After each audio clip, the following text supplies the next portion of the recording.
Halo teman-teman semua, khususnya untuk dosen pengampu mata kuliah kelas hukum pers dan kode etik jurnalistik. Kenalin, nama aku Feni Anjani Matondang dari kelas penerbitan 2E dengan NIM 25063210089. Untuk melengkapi ujian kita kali ini, di video ini aku mau ngajak kalian nih untuk storytelling atau mengulas sedikit tentang salah satu film jurnalisme terbaik sepanjang masa. Judulnya Spotlight yang dirilis tahun 2015. Jujur, pas pertama kali nonton film ini, aku tuh langsung mikir, wah, ternyata jadi jurnalis investigasi itu taruhannya segede ini ya. Jadi, film Spotlight ini diangkat dari kisah nyata nih teman-teman. Ceritanya fokus ke sebuah tim investigasi khusus di koran The Boston Globe, namanya Tim Spotlight, yang pada tahun 2001. Awalnya, mereka tuh cuma mau menyelidiki kasus seorang oknum romo atau pastor yang diduga melakukan pelecehan seksual terhadap anak-anak. Tapi makin mereka gali, makin mereka sadar kalau ini tuh bukan cuma kasus atau biasa doang. Mereka nemuin fakta mengerikan kalau institusi sebesar gereja Katolik di Boston saat itu ternyata sengaja nih nutup-nutupin kasus ini selama puluhan tahun buat ngejaga nama baik. Kebayang nggak? Para jurnalis ini harus berhadapan sama institusi yang sangat dihormati dan punya pengaruh luar biasa di kota ini.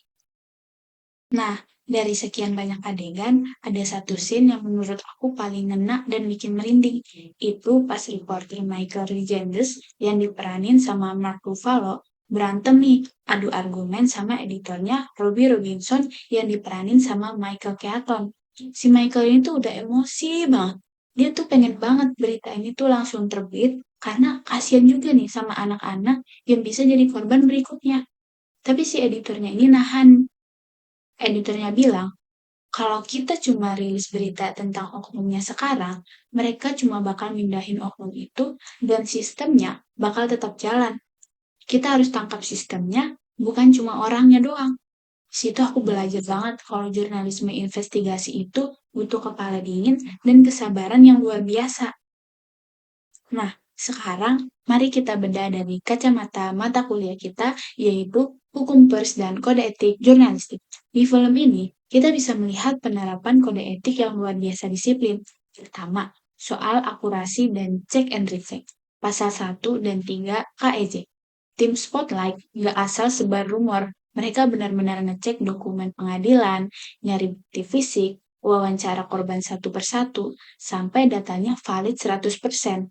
Mereka tuh tahu, salah sedikit aja, mereka bisa dituntut balik dan kredibilitas pers hancur. Kedua, asas praduga tak bersalah dan hak jawab. Walaupun mereka tahu institusi itu salah, di akhir film ini kita lihat mereka tetap mendatangi pihak gereja untuk konfirmasi. Ini bukti kalau mereka tetap menjalankan kewajiban memberikan hak jawab atau cover both sides. Ketiga, perlindungan korban trauma dalam pasal 5 KEJ. Pas wawancara, para penyintas yang dulunya korban pelecehan saat kecil, para jurnalis ini nunjukin empati yang sangat tinggi. Mereka nggak mengeksploitasi trauma korban demi sensasi, tapi benar-benar mendengarkan untuk mencari kebenaran. Oh iya, ada beberapa fakta menarik loh tentang film ini yang harus kalian tahu. Fakta pertama, film ini tuh akurat banget. Jurnalis asli dari The Boston Globe sampai kaget waktu nonton. Karena para aktornya bisa niru persis cara jalan, gaya bicara, bahkan cara mereka megang pulpen saat wawancara. Fakta kedua, berkat totalitas itu, film ini sukses borong penghargaan, termasuk menang film terbaik di Piala Oscar 2016. Keren banget kan? Terakhir, apa sih dampak dari film atau kasus nyata ini? Dampaknya tuh luar biasa banget teman-teman. Setelah berita itu terbit, gelombang pengakuan dari korban-korban lain langsung pecah di seluruh dunia. Film ini tuh membuktikan fungsi pers yang sebenarnya, yaitu sebagai social control atau pilar keempat demokrasi yang mengawasi kekuasaan. Dari film Spotlight, kita belajar kalau jurnalisme itu bukan cuma soal siapa sih yang paling cepat dapat info, tapi soal siapa yang paling berani dan tinggi buat mengungkap kebenaran demi kemanusiaan. Oke deh, sekian review dan analisis dari aku.